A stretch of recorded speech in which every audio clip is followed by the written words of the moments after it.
अनेकों कारण बोले राम जननी के हेतु अनेका।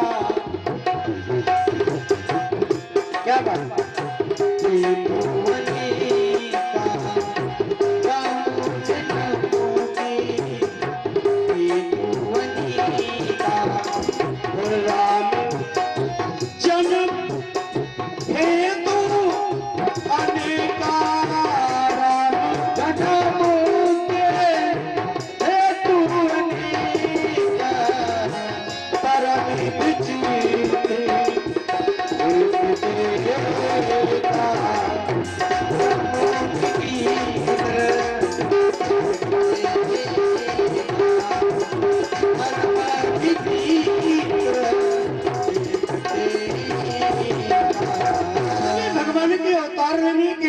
कारण है और हर कारण अपने में बड़ा विचित्र है। 5 कारणों की चर्चा करी है। अंतिम कारण मैं आपके सामने रख दूं।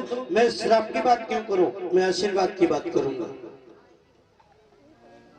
महाराज आप जितने लोग यहाँ बैठे और बैठी हो, आप ब्राह्मण हो, आप क्षत्रिय हो, आप वैश्य हो, आप शूद्र हो, ये यहाँ का चक्कर है।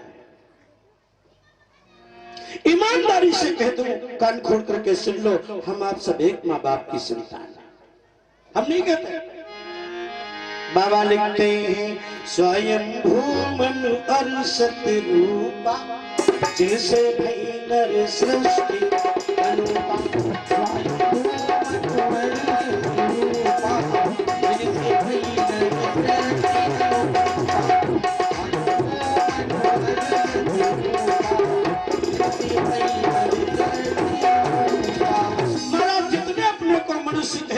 जितने अपने को मनुष्य कहते हैं वो सब मनु की संतान है। कभी अपने को आदमी मत कहा करो। आदमी जितने अपने को कहते हो सब आदम हवा वाले।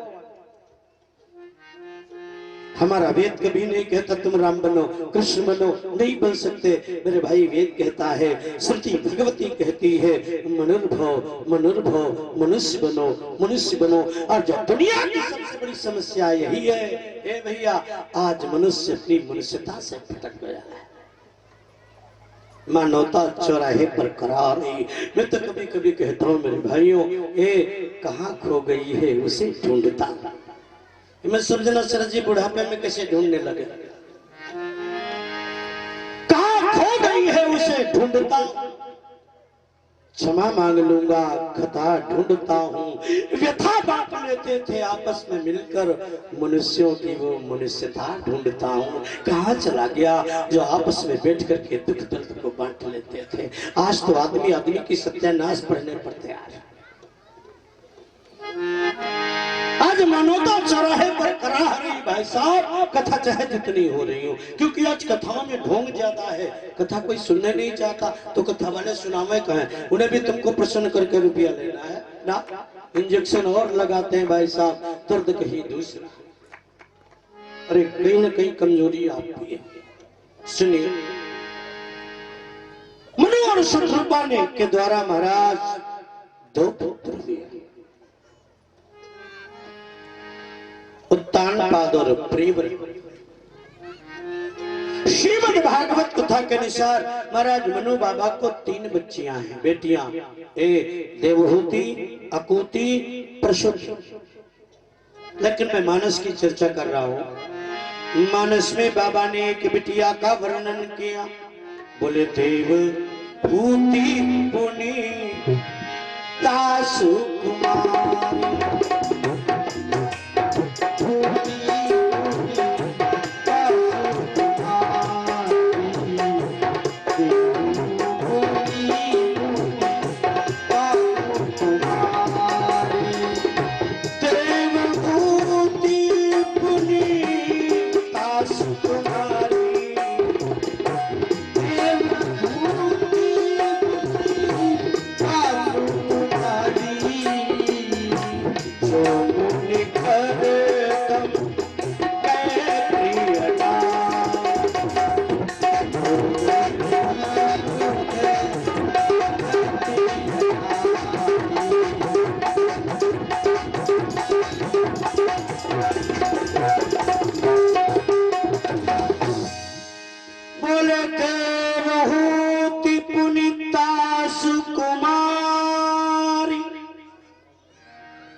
सयानी हो।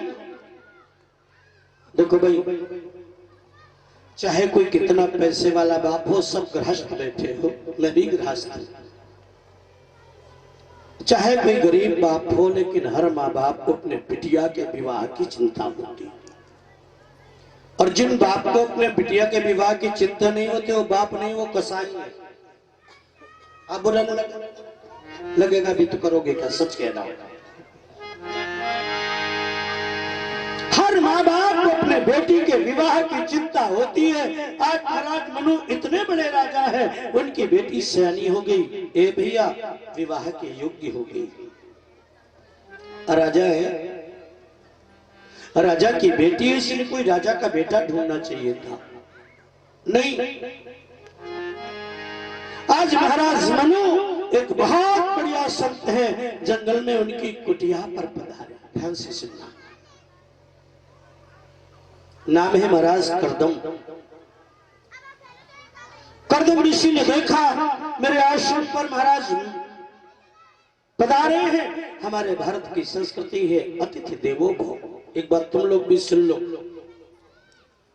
शास्त्र कहता है जब आपके कोई दरवाजे पर आवे तो सबसे पहले उसे बैठने के लिए आसन दो। नंबर 2 में पीने के लिए ठंडा, ठंडा माने फ्रिज वाला नहीं, पानी दो। तब नंबर 3 में शास्त्र कहता है उसके आने का कारण पूछो ना। लोग ऐसा नहीं करते। कोई दरवाजे पर आया, साइकिल से उतर भी नहीं पाया, कहा भाई कैसे, बड़ी कृपा कर दी तो बीड़ी का बंडल निकाला, 2 बीड़ी चला, एक अपने में मत ठूसी, तुम हम मर रहे तुम भी मरो। भाई भारतीय संस्कृति है अतिथि देवो भव। सुनते हैं तो क्या हुआ, महाराज बहुत स्वागत किया, मनु का बहुत स्वागत किया, आसन डाला, बैठाला, महाराज बैठे। कुशल छीन हुई। महाराज ने पूछा, गुरुदेव मेरे राज्य में तुम्हें किसी प्रकार का कोई कष्ट तो नहीं? ऋषि के मुंह से निकला, राजन कैसे कृपा करी, कैसे पधारे हो? महाराज हाथ जुड़ गए, मनु के हाथ जुड़ गए। मनु कहीं है, हर मनवंतर का एक मनु होता है, ये स्वयंभू मनु ने हाथ जोड़ करके कहा, महाराज मेरा एक निवेदन स्वीकार करो। बोलो, कहना क्या चाहते हो? राजन बोले, महाराज आप मेरी बेटी के साथ अपना विवाह कर लो। बहुत जोर से हंसे करदम ऋषि। और राजन या तो तुम पागल हो या मुझे पागल बनाने आया। अरे डल्लक बिलोक के बिस्तर पर सोने वाली तुम्हारी बिटिया, खटलस व्यंजन खाने वाली तुम्हारी बेटी, महलों में रहने वाली तुम्हारी बेटी इस कुटिया में कैसे निर्वाह करेगी? नहीं महाराज, जाओ कोई सुंदर सा घर, कोई सुंदर सा घर, कोई सुंदर सा कुल ढूंढ करके अपनी बेटी का विवाह करो। महाराज मनु ने कहा, नहीं गुरुदेव, मेरा निवेदन है आप अपना विवाह मेरी बेटी के साथ कर लो। जब बहुत निवेदन किया, ए बाबाओं का जलवा देखो। बोले, मनु मैं आपकी बेटी के साथ विवाह तो कर सकता हूँ, लेकिन बोले लेकिन क्या महाराज? लेकिन क्या? बोले अपनी बेटी को लेकर के पहले मेरी कुटिया पर आओ, यानी वो मेरी वास्तविकता से परिचित हो जाए। अगर आपकी बेटी मुझे पसंद आई, सुनो जरा, अगर आपकी बेटी मुझे पसंद आई और मैंने आपकी बेटी के साथ विवाह किया, तो महाराज मेरी दूसरी शर्त है, जब मेरे द्वारा आपकी बेटी को एक बेटा हो जाएगा, मैं उसे छोड़ करके फिर भजन करने चला जाऊंगा। मनु बाबा ने कहा, दोनों शर्तें स्वीकार। इन बच्चों को थोड़ा भगाओ यार, ये प्लेग्राउंड बना रखा क्या?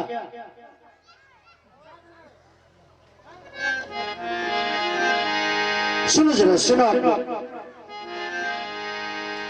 मनु बाबा ने कहा, महाराज आपकी दोनों शर्तें मुझे स्वीकार हैं। आज मनु महाराज घर आए, अपनी पत्नी शत्रुपा से बोले, देवी मैंने बेटी के विवाह के लिए निवेदन किया है महाराज कर्दम ऋषि से, उन्होंने मेरा निवेदन स्वीकार किया, लेकिन उनकी 2 शर्तें हैं। बोले क्या? बोले पहली शर्त है बेटी को लेकर के कुटिया पर आओ।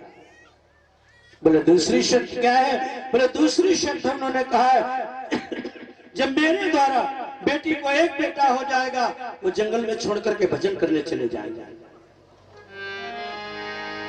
महाराज आप तो फैशन में है बिटिया देखना, क्यों है? क्या कहते हैं उसको? एंगेजमेंट। और देहात की भाषा में क्या कहते हैं? आज हमारी बिटिया की गोद भराई। हाय हाय हाय हिंदुओं, ये तुम्हारा दुर्भाग्य। कभी शब्दों के अर्थ को तो समझा करो। गोद भराई, कुंवारी से नारी नहीं बनी और आप गोद भर रहे हो, ये तुम्हारी बेटी को गाली नहीं तो क्या आशीर्वाद है? लेकिन ये फैशन में है, करना आपको भी पड़ता, करना हमें भी पड़ता।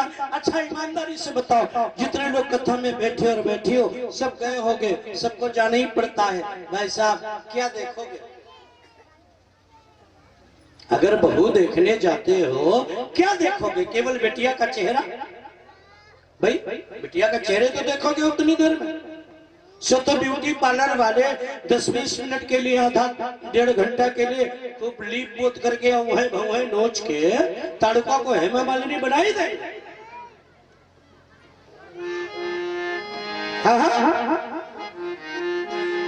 कभी इनके गुण देखा करो, इनके परिवार के संस्कार देखा करो। आदमी जो देखने जाते हैं वो तो बाहर बैठ करके बढ़िया आइटम काटते हैं और चलने के समय नोट। ये जो महिला समाज देखने जाता बहू को, इन्होंने कभी नहीं पूछा होगा उस बिटिया से कि तुम्हें बेसन की रोटी बनानी आती ना, सिलाई करनी आती ना, कभी नहीं पूछा ना, कढ़ाई करनी आती ना। ये जो लड़कियां जाती है देखने महिलाएं, वो बिटिया से एक ही बात पूछती है, डांस कर लेती हो? आग लग जाए डांस में। भाई साहब एक कड़वा सच कह रहा हूं, बदलो अपनी संस्कृति को, क्योंकि आज प्यारे इस कथा के माध्यम से बड़ी आवश्यकता है अपने बच्चे और बच्चियों को संस्कारित करना, क्योंकि संस्कार भी समाज कभी न आपको सुख दे सकता है और न राष्ट्र का उत्थान ही कर सकता। सुनिए, आज महाराज मनु और शत्रुपा अपनी बेटी को लेकर के महाराज कर्दम ऋषि के आश्रम पर आए। सुनना है, जितनी बच्चियां बैठी है थोड़ा 2 मिनट बहुत मन से सुनना। महाराज कर्दम ऋषि ने देखा मनु और शत्रुपा बेटी को लेकर के आए हैं। आश्रम के अंदर गए, कुश के बने हुए 3 आसन थे, निकाल करके डाला और निवेदन किया, महाराज आसन ग्रहण करो। सुनना जरा आज की बच्चियों, मनु और शत्रुपा तो बैठ गए लेकिन देवहूति नहीं बैठी। अभी विवाह नहीं हुआ, लेकिन देवहूति सोच रही है मेरे होने वाले पति हैं, अगर इनके डाले हुए आसन पर बैठोगी तो पाप होगा, अधर्म होगा। आजकल नहीं सोचता कोई ना।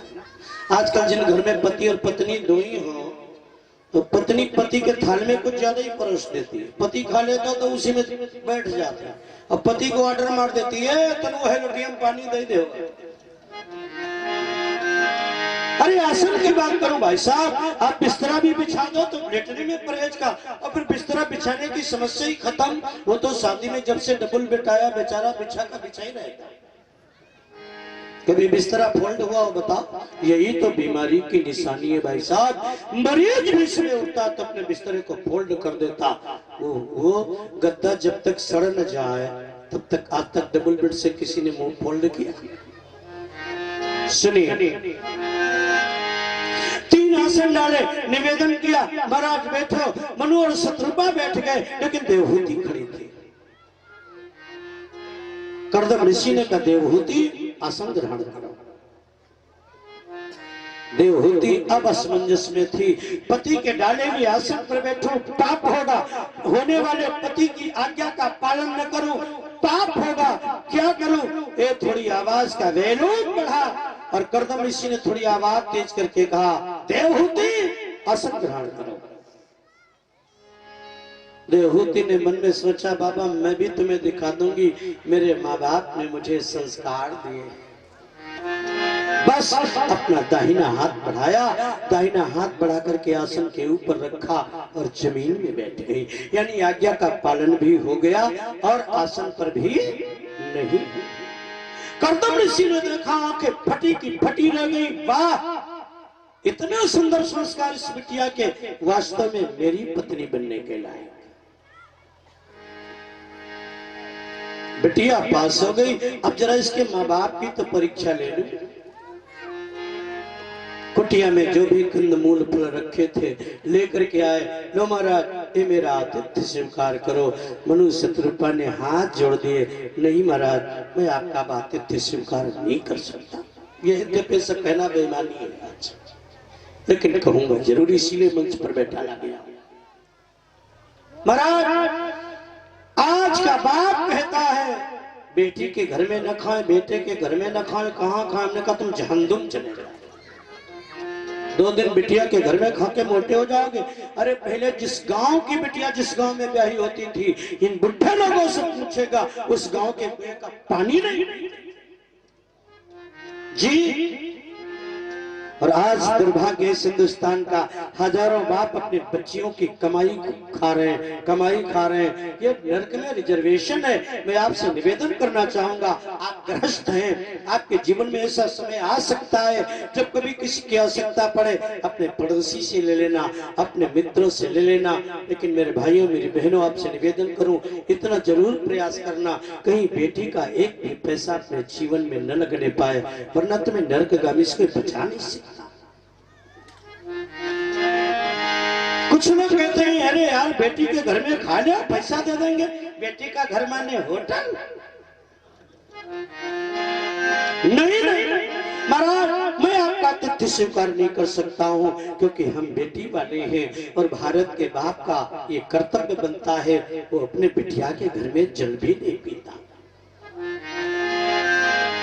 महाराज देखा, वाह, बाप के संस्कार, बिटिया के संस्कार। आज बड़े प्रेम के साथ मनु और शत्रुपा ने अपनी बेटी देवहूति का विवाह कर्दम ऋषि के साथ कर दिया। सुनना मेरी बहनों, राजा की बिटिया है।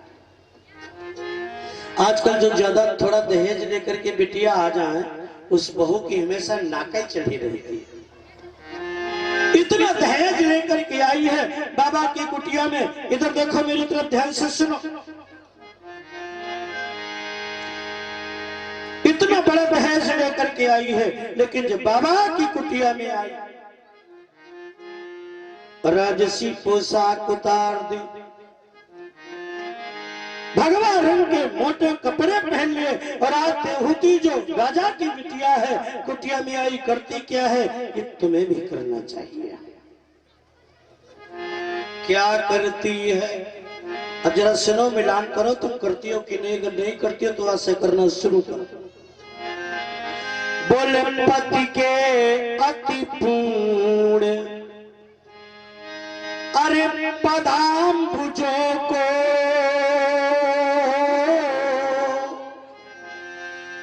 बड़े चाव से नीति पखारती है, और मुनि की उलझी हुई केस लटे बड़े चाव से नीति समरती है, और बनी प्रेम में पूरी पुजारिन थी, पति का प्रतिबिंब अरे निहारती है, कभी प्रेम से दीप जला करके पति की वो उतारती आरती है। सवेरे उठ करके सबसे पहले अपने पति के पैर धोती है, शरणामृत पीती, सारी कुटिया में छिड़कती है, फिर गंगा लेकर के बाबा जी के बाल ठीक करती है, और फिर आरती जला करके अपने पति की आरती उतारती है। महाराज दूसरी शर्त थी बाबा की, जब मेरे द्वारा आपकी बिटिया को एक बेटा हो जाएगा, मैं आपकी बेटी को छोड़ करके जंगल में चला जाऊंगा। कान खोल करके सुनना, बेटा नहीं हुआ एक, बिटिया हो गई 9। देवहूति ने 9 कन्याओं को जन्म दिया। आजकल का कोई बाप होता तो फांसी लगा ले। 9 कन्याओं को जन्म दे दिया। एक दिन देवहूति ने हाथ जोड़ करके अपने पति कर्दम ऋषि से निवेदन किया, महाराज अब एक पुत्र की इच्छा है। ये तो जानती है जब पुत्र जन्म लेगा तो पति का वियोग सहना पड़ेगा, लेकिन ये पुत्र का मोह ही ऐसा होता है। महाराज अब एक पुत्र की इच्छा है। कर्दम ऋषि ने कहा ठीक, अगले गर्भ के द्वारा साक्षात महाराज भगवान का ही अवतार होता है। तो आज देवहूति और कर्दम के ऋषि के द्वारा एक सुंदर से पुत्र का जन्म होता है, जिसका नाम रखा गया कपिल। बोलो कपिल भगवान की, जिन्होंने संसार में सांख्य शास्त्र का निर्माण किया। आज शर्त थी बेटा हो जाएगा, जंगल चला जाऊंगा। महाराज जंगल चले गए, कुटिया पर अकेले छोड़ करके चले गए। कपिल भगवान ने भागवत में पढ़ना, वो बढ़िया उपदेश दिया अपनी माँ को, लेकिन आजकल भागवत होती ही कहाँ। अब यही सब बुरा लगेगा, भागवत ही कहाँ होती यार। भागवत के नाम पर तो ढोंग होता, भागवत के नाम पर आज मंच पर आल्हा गाया जाता। क्षमा करना, जिन्होंने सांख्य शास्त्र का निर्माण किया, आज जंगल में चले गए कर्दम ऋषि। इधर जरा ध्यान से सुनना, बेटी का विवाह हो गया, बेटों का विवाह हो गया। आज महाराज मनु ने सोचा, अब एक जगह एकांत में बैठ करके मनु बाबा रो पड़े, बोले हो ही न विषय विराग। ईमानदारी से बताओ, क्या गृहस्थी में रहते हुए कभी विषयों से वैराग्य होगा? ए भैया कभी नहीं हो सकता ना। ये विषय वैसे ही रोज बढ़ते जैसे अग्नि पर घी डाल दिया जाए, भोगों से कभी तृप्ति नहीं हो सकती। इसलिए सुनो, होई न विषय विराग, बोले भवन बसत भाग चौथपन, और हृदय बहुत दुख लाग, जन्म गयो हरि भगति बिन। मेरा जीवन बच्चों में चला गया, राज्य में चला गया, पत्नी में चला गया, विषयों से वैराग्य नहीं हुआ, मैंने परमात्मा का भजन नहीं किया। बस अब क्या किया, जब ये वैराग्य आया, आज महाराज मनु ने अपने बड़े बेटा को राजा जबरिया बना दिया। क्या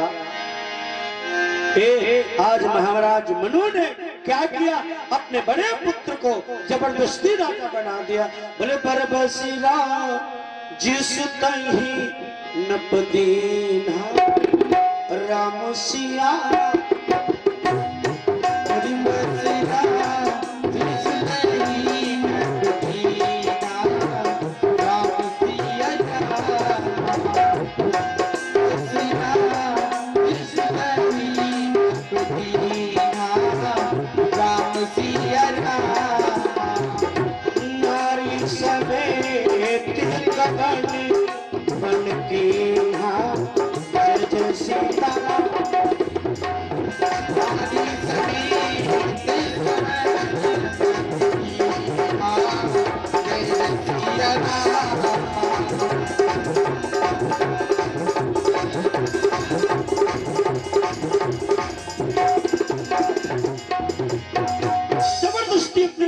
राजा बना दिया और पत्नी धर्मपत्नी शत्रुपा के साथ भजन करने के लिए अयोध्या का परित्याग करके, कितने भाग्यशाली हैं आप लोग। अयोध्या के राजा को जब आज हम अयोध्या की तरफ दौड़ रहे, अयोध्या जाना बुरा नहीं है, लेकिन मेरे भाई बहुत ध्यान से सुन लो, आप सब कितने भाग्यशाली हो, बहने कितने भाग्यशाली है। जब अयोध्या के महाराज को जीवन में भगवान के दर्शन की अभिलाषा होती, तब उसे अयोध्या नहीं, अयोध्या छोड़ करके आपके नैमिषारण्य में आना पड़ता है। आपके बहुत पड़ोस में जी अपनी देवी शत्रुपा के साथ अयोध्या का परित्याग कर दिया। एक बात बहुत मन से कह दो, मैंने एक दिन कहा था, धर्म के काम में अगर आप पत्नी को नहीं ले जाते हो तो आप कहीं न कहीं अपनी बातों से मुकर रहे हो। आपने महामंडप के नीचे गौरी गणेश को साक्षी करके अग्नि जला करके 7 फेरे लेकर के साथ साथ जीने और मरने की कसमें खाई हैं। आपने अपनी पत्नी को वचन दिया है, वैसे तो आपका स्थान मेरे बाएं भाग में होगा, लेकिन जब मैं कोई धर्म का काम, पुण्य का काम करूंगा तब तुम्हारा स्थान मेरे दाएं भाग में होगा। शास्त्र कहता है बुढ़ापे में जब तपस्या करने जाओ, भजन करने जाओ तो पत्नी को साथ लेकर के जाओ। याद रखना मेरे भाई, पत्नी तपस्या में बाधक नहीं है, साधक है। और मैं तो कभी कभी कहता हूँ, ईमानदारी से सच कह दूं, पत्नी की सच्ची आवश्यकता तो बुढ़ापे में ही होती है। भगवान न करे किसी बुढ़ावा की बुढ़िया मरे। आपके 4 बच्चे होंगे, 4 बहुएं होंगे, बुढ़ापे में पानी मांगोगे भाई साहब नहीं मिलेगा, लेकिन अगर सौभाग्य से बुढ़िया जिंदा है तो डंडा टेक करके जाएगी और पानी ला के देगी। देखो, जवानी का पत्नी से प्रेम काम युक्त होता है, लेकिन सच्चा प्रेम तो पत्नी से बुढ़ापे में ही होता है। निकल निकल निकल। लोगों ने पूछा महाराज ये कौन है? बोले एक राजा है, दूसरा रानी। भजन करने के लिए जब निकले, एक बात तुम भी सुन, कभी ऐसा मत नहीं करना वरना पाप लगेगा। विवाह किया है या तो विवाह मत करो, कोई बात नहीं, लेकिन विवाह किया है तो इनके साथ जीवन यापन करना भी सीखो। घर में हुई खटपट और रखाई दाढ़ी बाबा बन गए चटपट, नरक में भी जगह नहीं मिलेगी। सुनो भाई, पत्नी को भजन करने जाओ तो साथ लेकर के जाओ। निकल पड़े जब अयोध्या से,